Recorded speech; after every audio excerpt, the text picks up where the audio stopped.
Saudara, imbas dari meningkatnya konflik di Timur Tengah setelah serangan militer Amerika Serikat dan Israel terhadap Iran, Bangladesh kini menghadapi krisis energi. Pemerintah Bangladesh bahkan menutup sekolah dan universitas serta membatasi penggunaan bahan bakar demi menghemat energi.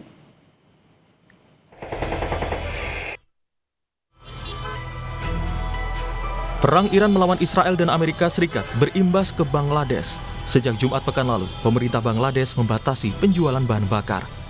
Hal itu memicu antrean panjang kendaraan di sejumlah pompa bahan bakar di Dhaka, Bangladesh.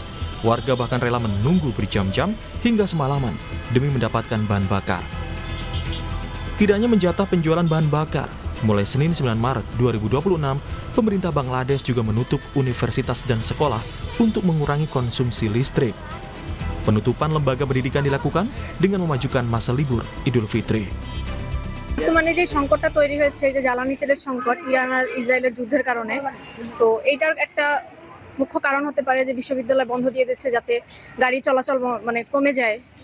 শিক্ষার্থীরা বাড়িতে ফিরে গেলে ঢাকা শহরের উপর একটা চাপ কমে যাবে, গাড়ির চাপ কমে যাবে। সেক্ষেত্রে বাংলাদেশে এই সংকটটা এক্ষেত্রে কমতে পারে। আরেকটা হচ্ছে বিদ্যুৎ সাশ্রয়ের কথা বলা হচ্ছে। যুদ্ধের কারণে বাংলাদেশের সেই প্রভাবটা পড়েছে এবং এর জন্য জ্বালানি সংকটের একটা সম্ভাবনা তৈরি হয়েছে এবং যার কারণে সরকার সিদ্ধান্ত গ্রহণ করেছে যে বিশ্ববিদ্যালয়গুলো ছুটি দেওয়া দরকার।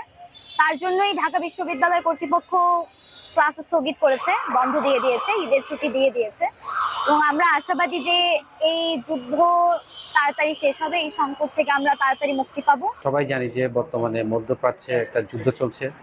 সেই সমগ্র বিশ্বের যে তেলের উৎপাদনের বড় একটা সোর্স হচ্ছে আমাদের মধ্যপ্রাচ্য। সেই মধ্যপ্রাচ্যে যেহেতু এখন যুদ্ধ পরিস্থিতি বিরাজমান, এই কারণে সমগ্র বিশ্বে জ্বালানি সংকটের একটি পরিস্থিতি তৈরি হয়েছে, যেটি এসে বাংলাদেশেও পড়েছে। এই কারণে বাংলাদেশ সরকার মনে করছে যে শিক্ষা প্রতিষ্ঠান যদি এক সপ্তাহ আগে বন্ধ হয়ে যায়, তাহলে কিছুটা হলেও জ্বালানি সাশ্রয় করতে পারবে।